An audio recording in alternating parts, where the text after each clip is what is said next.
Nah, kalau orang melakukan nikah siri, terus kemudian dia orang-orang tidak tahu, nah ini akan menimbulkan fitnah di tengah masyarakat. Ustaz Kamal, zaman sekarang ya nggak cukup 10 juta 20 juta Pak. Lah anak muda ini kerjaannya belum mantep, nyari duit dari mana 50 juta. Ya ini mah kertas gini doang, paling makanannya kuah sop doang ini mah, sama ceker, paling begitu. Jadi di masyarakat kita, sudut pandang kita dari undangan aja itu sudah bisa ketahuan nantinya bagaimana. Cuman yang jadi masalah ini kalau tukar cincin ini si laki-laki langsung memasangkan di jari si perempuan, kan nggak boleh.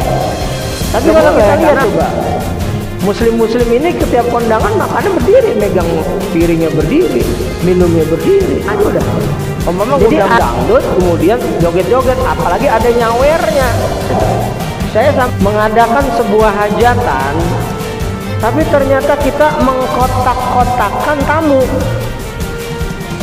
Terus kemudian saya bilang gini, saya mau duduk di VIP, saya mau duduk di situ. Kata itunya yang jagain tamunya, oh maaf Pak Ustadz itu buat tamu VIP, tamu VIP. Saya emang nggak boleh duduk di situ, saya bilang gitu. Kan saya gurunya dia. Ini ada yang tangga tuh. Akhirnya saya bawain makanan, dia makan di tangga, duduknya di tangga.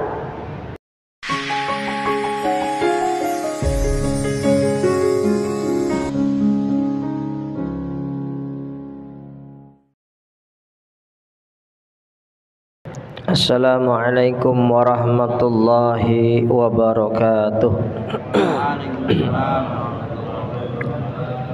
Alhamdulillahilladzi bi ni'matihi tatimmus salihah. Asyhadu an la ilaha illallah wa asyhadu anna Muhammadar Rasulullah.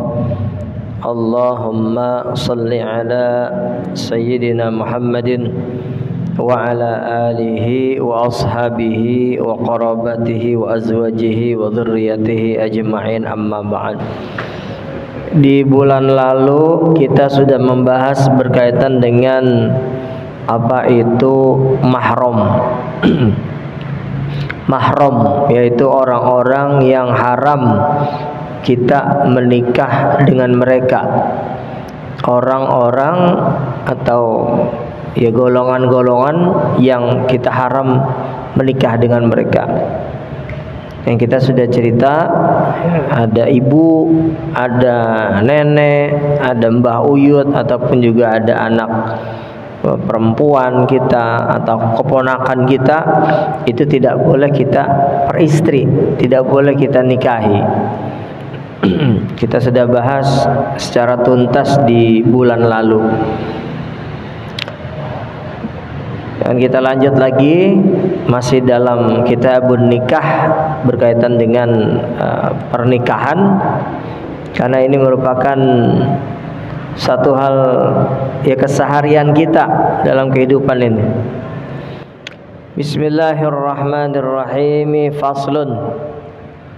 Bermula ini satu fasal, satu pembahasan. Wal walimatu alal ursi,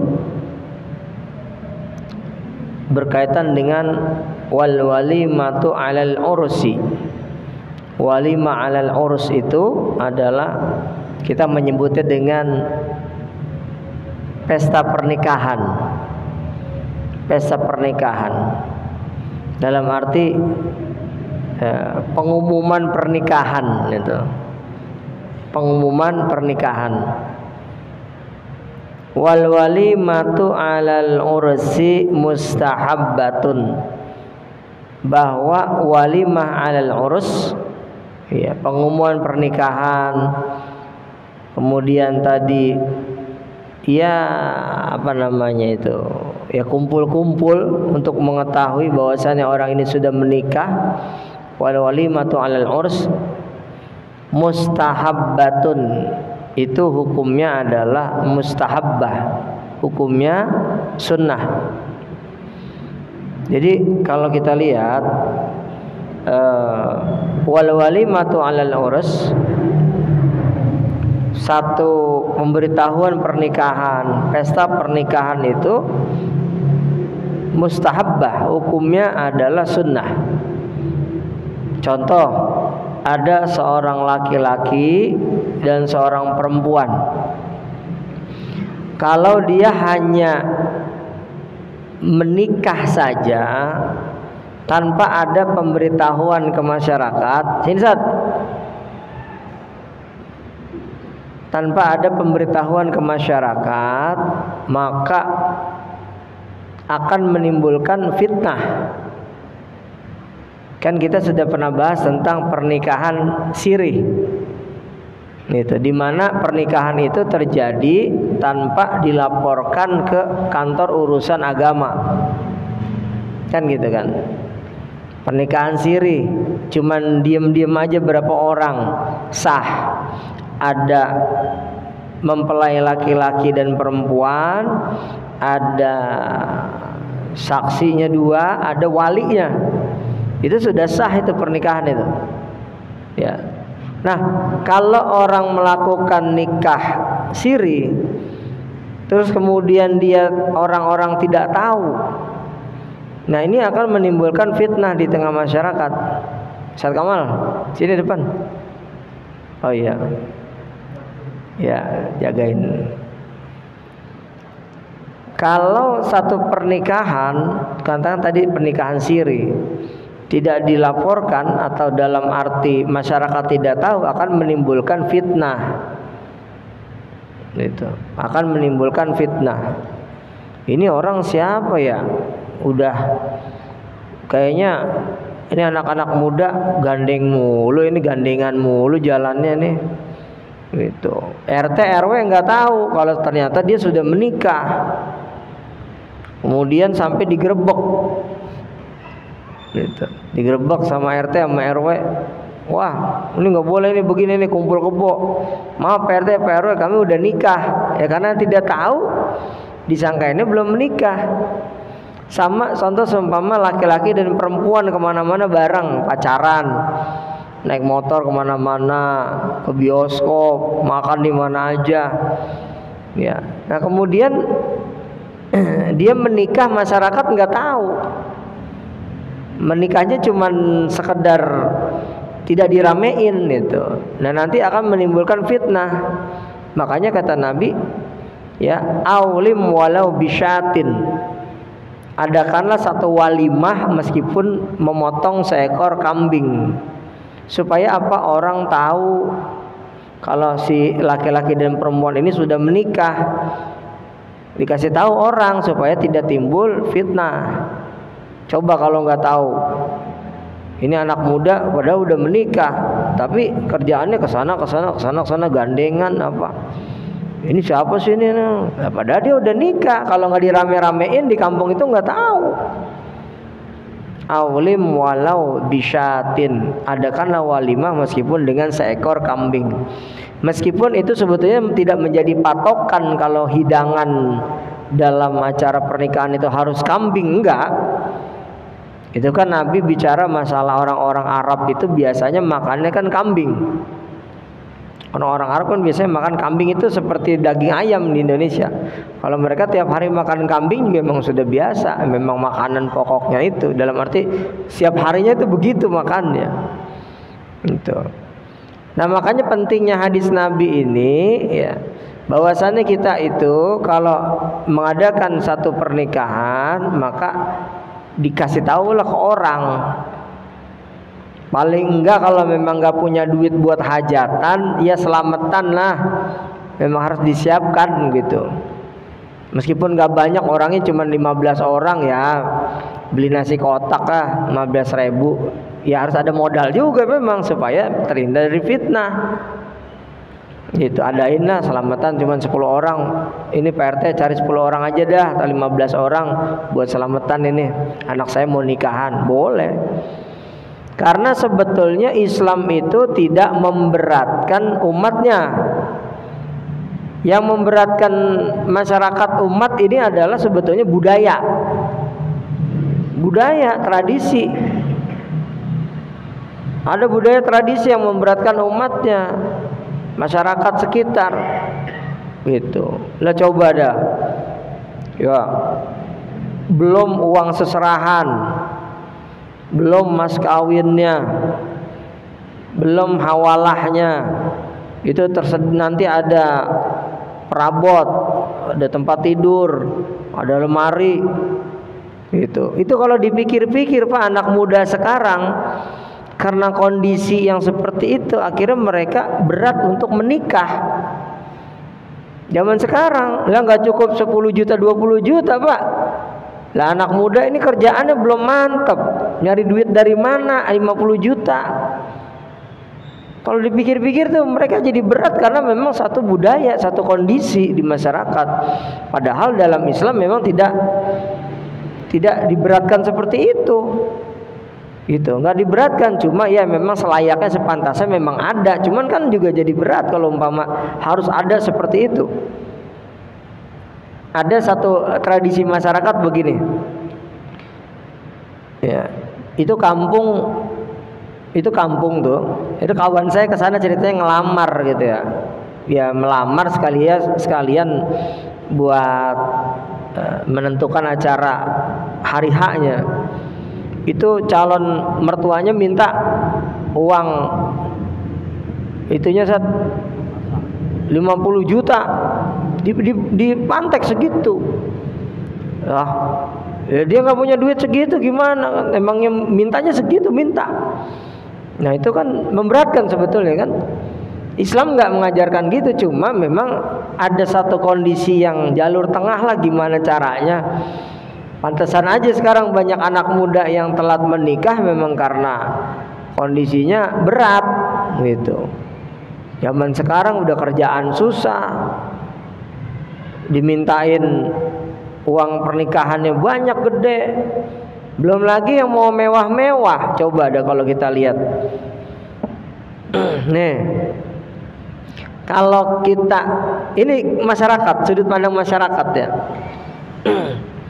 Undangan aja, dari undangan aja itu bisa ketahuan tuh gengsi atau enggak bergengsi tuh.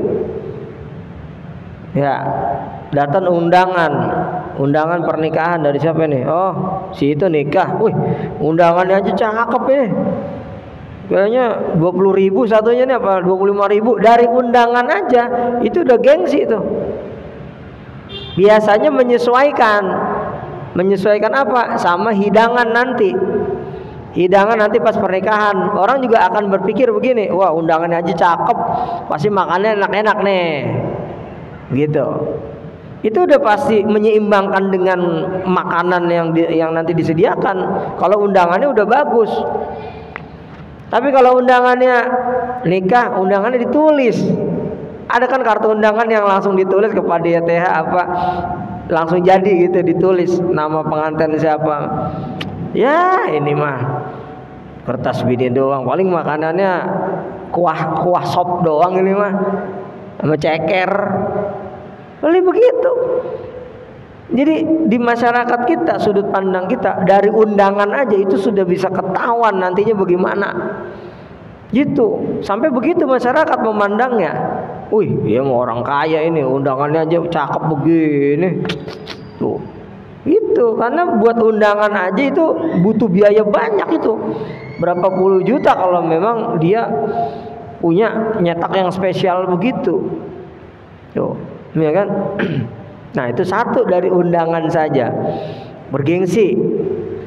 Dua, yang terjadi di masyarakat apa yang menjadi bahan gengsi buat masyarakat? Satasim turut mengundang. Yeah. Turut mengundang itu menjadi gengsi tersendiri tuh. Turut mengundang Bupati Bekasi. Ini udah izin belum nih? Main tulis-tulis aja nih. Turut mengundang Bupati Bekasi. Wih, keren ini undangan. Turut mengundangnya Bupati Bekasi. Turut mengundang Wali Kota Bekasi. Wih, keren. Itu menjadi gengsi tersendiri di tengah-tengah masyarakat. Turut mengundang. Oh, Kiai Haji Abdurrahman dalam kurung sepupu. Oh, ada ini juga ulama nih, saudaranya nih. Gitu, umpama mayor jenderal TNI siapa? Wih. Wah, apa namanya, paman. Jadi gengsi-gengsian itu. Masalah turut mengundang di masyarakat, meskipun itu sebetulnya tidak ada ajaran Islam. Cuma yang terjadi di masyarakat seperti itu, bahwa turut mengundang itu menjadi satu gengsi tersendiri. Selain juga kertas undangannya dalam walimatu alal urs. Tuh. Apalagi kemudian bahkan saya pernah ngelihat itu undangan di Babelan sana, ada undangan turut mengundangnya itu sampai 250 orang. Turut mengundang 250 orang, sampai kecil-kecil banget tulisannya, sampai juragan jengkol juga ditulis itu. Yang punya dangdut tulis, semuanya sepupu. Kalau kata orang Bekasi bilang apa, bererot, banyak banget.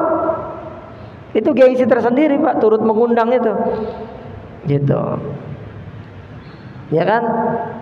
Nah itu begitu. Nah itu kan kayak begitu kan. Umpama di sini Bapak Imam Hanafi, pejabat TNI kan gitu. Wah hebat ini saudara-saudaranya ini, gitu. Bapak Ustadz Hashim Hamilul Quran, wih ada yang hafal Quran, turut mengundangnya bisa begitu tuh. Menjadi satu gengsi tersendiri. Bapak Ustadz Jamil, wah hebat ini. Ternyata dia punya ponakan jadi ustadz juga, jadi kiai. Itu mah biasa tradisi masyarakat. Ya, jadi kertas undangan turut mengundang. Yang ketiga apa? Yang menjadi gengsi di masyarakat apa? 6. Gelar si pengantin. Gitu. Apa namanya, menikah Siti Salimah SEMM, wih keren kan, wih dengan siapa umpama di situ, Ucok apa umpama Ucok MA gitu umpama, itu menjadi gelar sendiri tuh. Akhirnya apa, orang baca, wih istrinya hebat si Ucok nih, apa S2 tuh. Itu gengsi tersendiri Pak, itu hebat. Meskipun sebetulnya di dalam agama kita tidak diajarkan seperti itu, tapi itu kenyataannya begitu. Bahkan diturut mengundang sendiri nih, kalau ada orang yang turut kita tulis turut mengundang di situ, tokoh masyarakat, gelarnya salah atau nggak ada gelarnya, dia marah. Ustaz Hashim, ente gimana sih nyetak nih? Aneh kan gelarnya doktor, masa nggak ada gelarnya? Marah, ada yang begitu.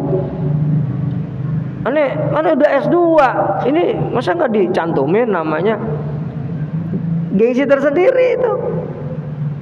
Meskipun di dalam fikih itu tidak ada, tapi itu sudah menjadi sudut pandang di masyarakat, sudah biasa lah seperti itu. Apalagi tadi, wih dapatnya apa namanya tuh tadi, gelarnya S2 nih, istrinya keren juga nih, wih istrinya dokter, wih gitu. Itu jadi gelar sendiri tuh, apa gengsi tersendiri terhadap satu pernikahan di masyarakat kita. Gitu. Makanya sebetulnya ada unsur riaknya apa enggak kalau keriaan tuh? Keriaan ada unsur riaknya enggak? Ya ada unsur riaknya, karena pengen dilihat oleh orang. Udah tadi undangannya saja, kertas undangannya udah jadi gengsi. Turut mengundangnya gengsi. Kemudian apa 3? Tadi apa? Gelar si mempelai laki-laki perempuan, atau turut mengundangnya tadi ada gelarnya apa? Belum lagi apa yang keempat? Gedungnya itu. Wih. Nyewanya di sana, Jakarta Selatan. Wah, keren ini.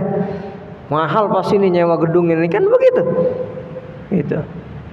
Ketimbang yang umpama ngadain pernikahan di rumah. Wih, nyewanya mahal nih pasti gedung nih. Itu begitu. Jadi gengsi tersendiri, gedung aja menjadi gengsi tersendiri tuh. Ya, harus disamakan dengan makanannya apa.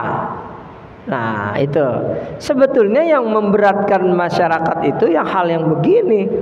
Karena dalam fikih itu ada mempelai laki-laki, ada mempelai perempuan, ada wali, ada 2 orang saksi. Nah, jadi nikah tuh gitu. Ya, sesederhana mungkin, tapi yang penting secara fikih, secara syar'i, secara syariat terpenuhi. Sebetulnya ajaran Islam mah begitu sebetulnya. Ya. Apalagi kemudian satu tradisi di masyarakat yang sebetulnya apa contohnya? Tunangan tukar cincin. Kalau sekedar tukar cincin mengetahui bahwasannya si perempuan itu sudah dilamar oleh laki-laki, nggak apa-apa. Cuman yang jadi masalah ini kalau tukar cincin ini si laki-laki langsung memasangkan di jari si perempuan, kan nggak boleh. Nggak boleh, karena apa? Belum menikah. Kalau bicara fikih nggak boleh, memang haram. Ustadz, kalau seumpamanya ibunya yang makein, ibunya si laki-laki yang makein cincin kepada si perempuan, boleh nggak? Kalau itu mah boleh. Itu supaya apa? Si perempuan juga tahu, kalau umpamanya orang-orang tahu kalau si perempuan ini sudah di khitbah namanya. Khitbah itu bahasa kita apa? Dilamar. Karena nanti hukumnya apa? Tidak boleh melamar perempuan yang sudah dilamar oleh orang lain. Gak boleh. Sampai umpama lamaran itu putus, barulah laki-laki lain bisa masuk. Kalau sudah dilamar ya nggak bisa. Nah, itu Pak tadi Pak. Jadi inilah satu kondisi masyarakat berkaitan dengan satu pernikahan. Apalagi kemudian yang menjadi sorotan dalam fikih, dalam syariat kita, berkaitan dengan kita tuh kadang-kadang gini, tanpa sadar itu mengadakan sebuah hajatan, tapi ternyata kita mengkotak-kotakkan tamu. Di dalam Islam kan sebetulnya kalau bicara hukum Islam, inna akramakum indallahi atqakum. Yang paling mulia itu adalah yang paling takwa kan. Tapi ternyata terjadi di masyarakat, bicara real kenyataan ini. Masyarakat ini kalau ada hajatan ini mengkotak-kotakan tamu. Meskipun ada bahasan lain, sudut pandang lain boleh-boleh saja. Cuma kalau kita lihat kadang-kadang ada satu ketersinggungan masyarakat komunitas tertentu. Contoh begini sekarang, ini gedung, ya, terus kemudian di sisi kanan atau di sisi kiri disediakan meja khusus tamu VIP. Tamu VIP ada mejanya, ada tempat duduknya, ada kursinya, juga ada makanan yang spesial khusus di situ, sudah ada buah-buahan atau apa. Ya. Terus kemudian kita yang bukan tamu VIP, bukan tamu VIP, kita harus makan dalam keadaan berdiri. Coba kalau kita pikir. Nah, ketika kita Bapak agama apa? Islam. Iya, cuman bagaimana? Nah, inilah makanya kondisi ini di tengah-tengah masyarakat sepertinya belum berjalan baik. Karena mungkin kondisinya sulit. Kalau saya ngajak istri saya umpama gitu, kondangan. Kalau kondangan di gedung kan susah nyari bangku. Bangku ada sedikit paling Ustaz. Pojok sedikit saja bangku tuh. Ya. Akhirnya apa? Karena memang kondisinya tidak bisa duduk, saya secara pribadi saya tidak makan dalam keadaan berdiri. Apalagi orang umpama kawan-kawan kenal saya, oh Pak Ustadz Edwin, nah itu malu kita kalau makan sambil berdiri. Akhirnya apa? Yang penting istri saya aja saya cariin bangku, dapat bangku, dia yang makan. Pak nggak makan? Enggak, nanti aja pulang atau nanti gantian. Karena secara hukum kita tidak boleh makan dalam keadaan kita berdiri. Tapi kalau kita lihat coba, Muslim ini setiap kondangan makannya berdiri, megang piringnya berdiri, minumnya berdiri. Jadi ada satu unsur ketidaksyarian dalam walimatu alal ursh di masyarakat kita. Gitu. Coba kalau kita pikir iya juga Pak ya. Iya. Gitu. Kita makan berdiri, minum kita dalam keadaan berdiri. Kalau saya lebih baik saya tidak makan dalam keadaan berdiri daripada izah kita sebagai orang muslim ini hilang. Kan tidak pantas Ustadz Jamil, ya, kemudian Ustadz Hasim, kemudian Kak Imam Hanafi yang memang orang-orang masjid nih. Kemudian beliau-beliau ini kalau kondangan makannya berdiri, yang notabene sudah menjadi pengurus masjid.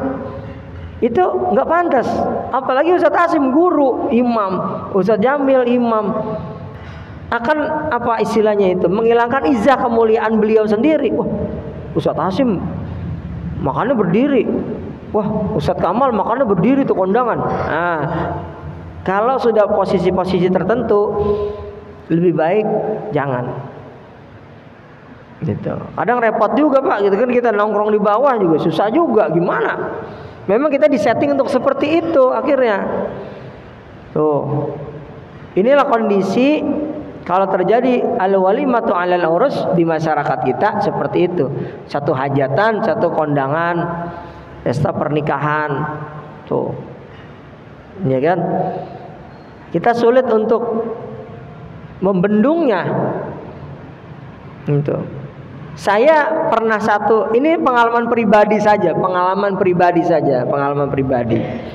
Mungkin di lain-lain kita juga punya pengalaman yang berbeda-beda Ustadz Kamal. Jadi saya pernah begini.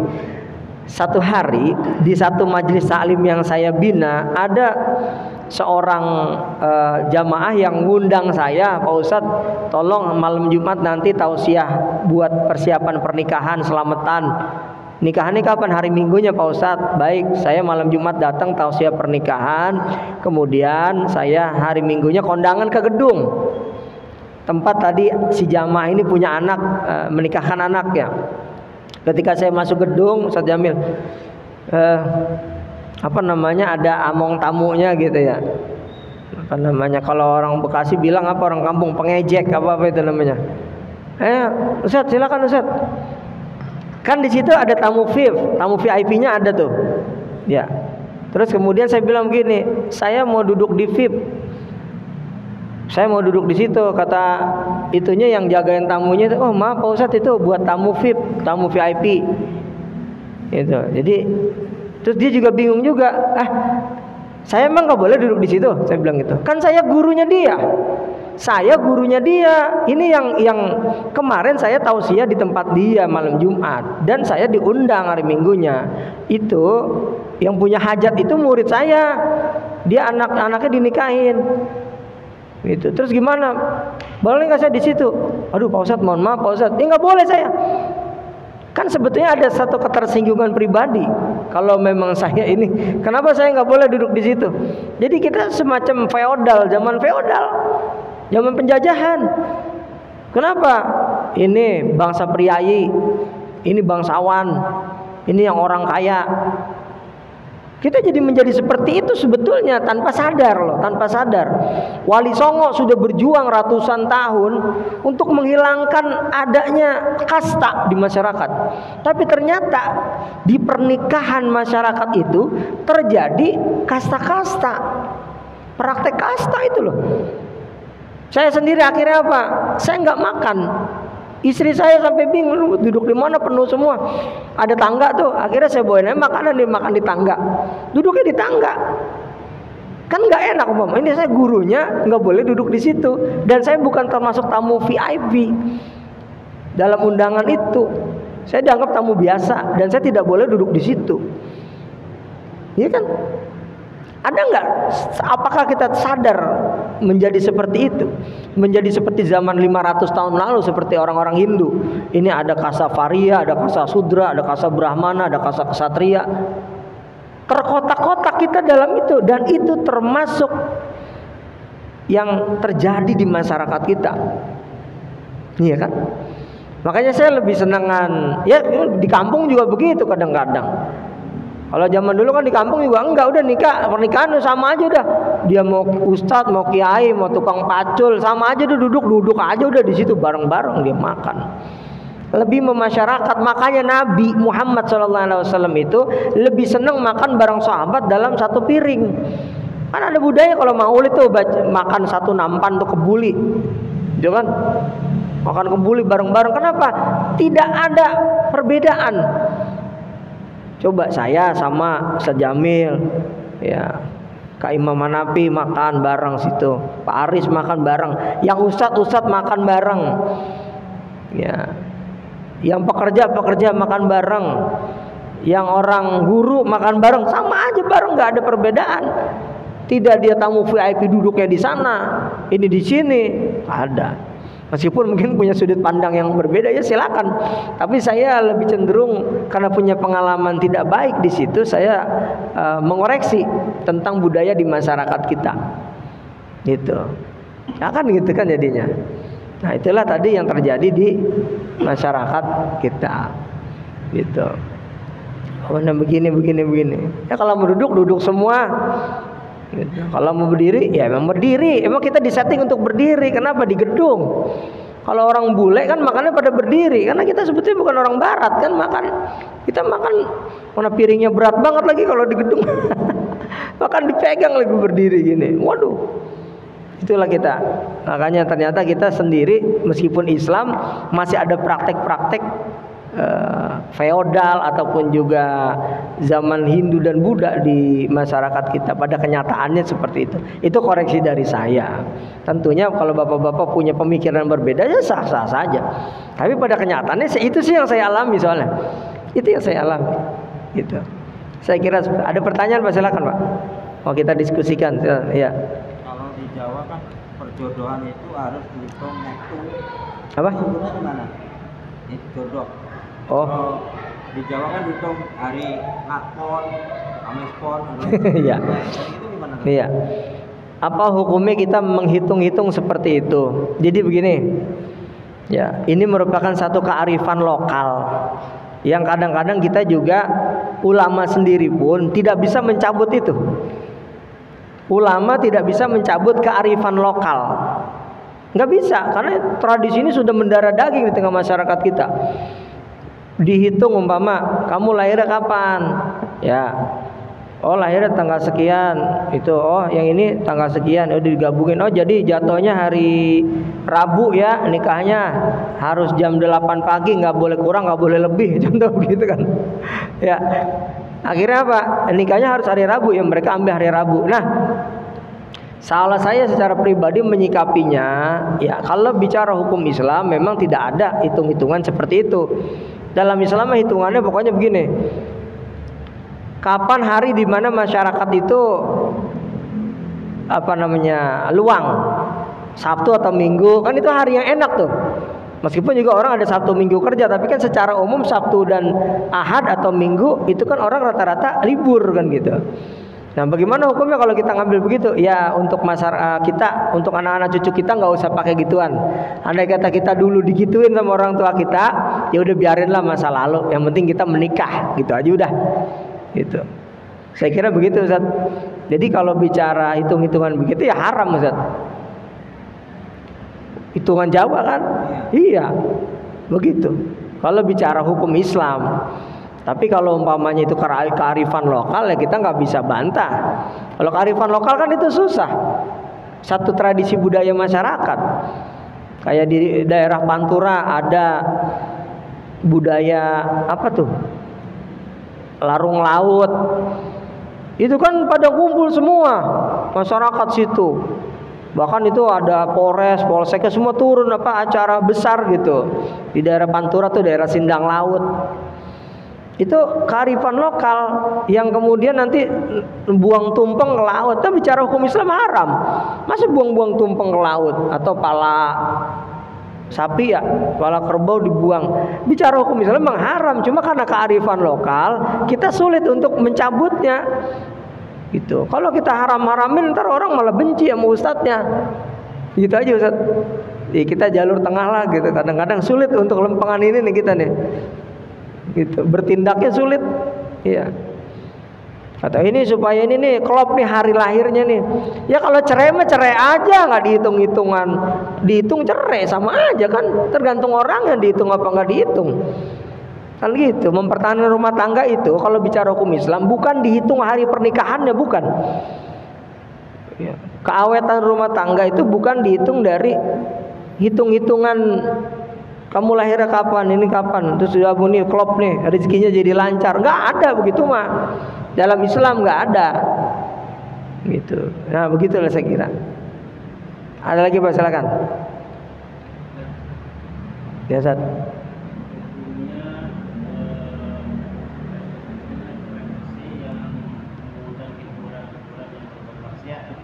Oh iya, untung Ustaz tanya nih, saya lupa mau bahas itu.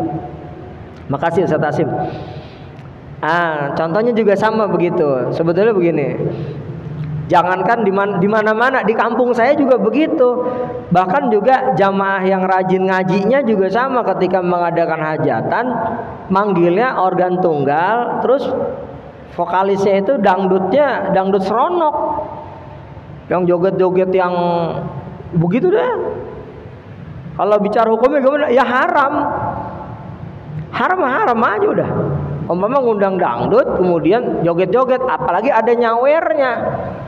Saya sangat menyayangkan tuh, di kampung saya ada dia rajin ngaji, padahal udah ngaji sama saya. Kemudian dia nyewa dangdut, yang kemudian si bidu wanitanya ini jogetnya joget erotis. Ada juga yang nyawer, sangat menyayangkan sekali. Kadang-kadang kita juga mau kondangan, pengen mundur, jadi gimana? Udah di tempat situ. Gitu, ayo Pak Ustadz silakan makan. Nah di depan kita dangdut. Gimana coba begitu dihadapkan dengan yang seperti itu? Kita kan, ya Allah, gitu. Sulitnya kita di situ, di masyarakat tuh. Kadang kalau terlalu galak banget juga ntar orang pada kabur. Dinasehatin tapi masih juga begitu. Ya, begitulah di masyarakat kondisinya Ustaz. Jadi ini orang joget dangdut sampai begitu, jogetnya nyawer. Ya kalau bicara hukum ya haram ya haram. Hukum menyawer bagaimana? Hukum menyawer ya haram. Itu kan bukan istrinya. Kalau di kamar berdua joget sama istri tuh boleh. Sawer deh tuh istri yang banyak. Emang istri kita kasih duit banyak. Saya suruh joget di depan kita. Lah nggak apa-apa. Istri kita di kamar berdua. Ini mah orang perempuan yang bukan mahram kita, bukan halal buat kita, ya joget kasih makan ya. Iya.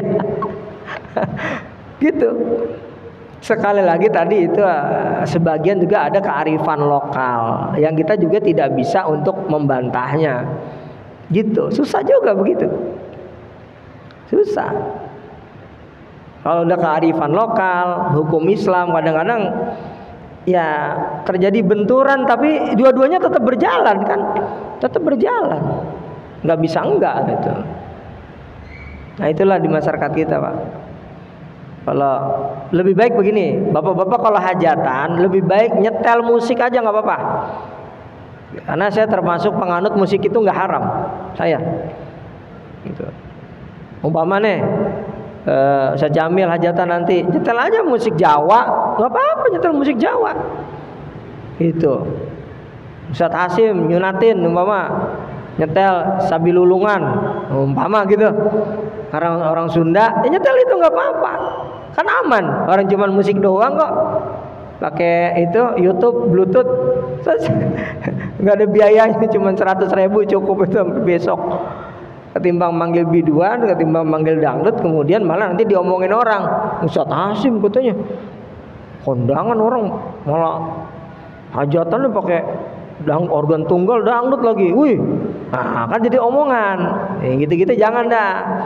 Ya umumnya buat kita semua, apa sebetulnya hukum ini berlaku buat semua gitu. Cuma tadi saya bilang kalau sudah kearifan lokal ini sulit kita untuk. Contohnya sekarang begini, kalau nggak salah dulu siapa Kak Imam itu siapa namanya Gubernur Jawa Barat dulu, Pak Ahmad Heriawan ya, pernah ya. Dulu kan beliau pernah mengomentari masalah joget jaipong. Joget jaipong. Beliau komentar bahwa joget jaipong jangan terlalu seperti itu. Akhirnya sama budayawan-budayawan Sunda, beliau dikomentari. Pak Gubernur udah lebih baik ngurusin Jawa Barat aja, nggak usah ngurusin joget jaipong, karena itu bukan bidangnya Bapak. Lah sekarang kita juga kan nggak bisa melarang joget jaipong untuk tidak seperti itu. Lah siapa juga yang bisa untuk mencegah itu? Coba, nggak bisa. Emang jogetnya begitu modelannya. Kalau ngelihat itu timbul syahwat nggak laki-laki? Bisa. Tapi apa kita benturkan? Wah itu haram joget jaipong. Mau kita haramin juga joget jaipong, tetap aja kearifan lokal mah joget jaipong akan terus ada selagi ada orang Sunda. Budaya kan. Nggak bisa kita antem. Makanya kita jalur tengah lah. Ya kita moderat, tawasud. Kalau terlalu keras ya susah kita hidup begitu. Ini haram, ini haram, ini haram. Ada satu sisi kita bisa cegah, ada satu sisi kita tidak bisa mencegahnya. Siapa juga yang ngelarang itu kan? Nggak bisa. Bapak Ustaz Asim, itu joget jaipong jangan seperti itu. Saya termasuk kental budaya itu karena ayah saya orang Karawang. Budaya sinden, jangan dibilang wah sinden gini. Sinden itu coba diadu ngaji dah. Wih, udah suaranya bagus, cakep suaranya juga, ngaji qori'nya bisa, tajwidnya fasih. Nggak bisa kita dari sudut pandang satu saja karena ini budaya, kearifan lokal. Itulah kita hidup di Indonesia kan beragam gitu Pak ya. Jadi nggak bisa kita hantam semua, nggak bisa. Ya betul. Tadi balik lagi tadi wal walimah tuh alal ursi mustahabbatun. Jadi satu anjuran walimah tuh alal urs.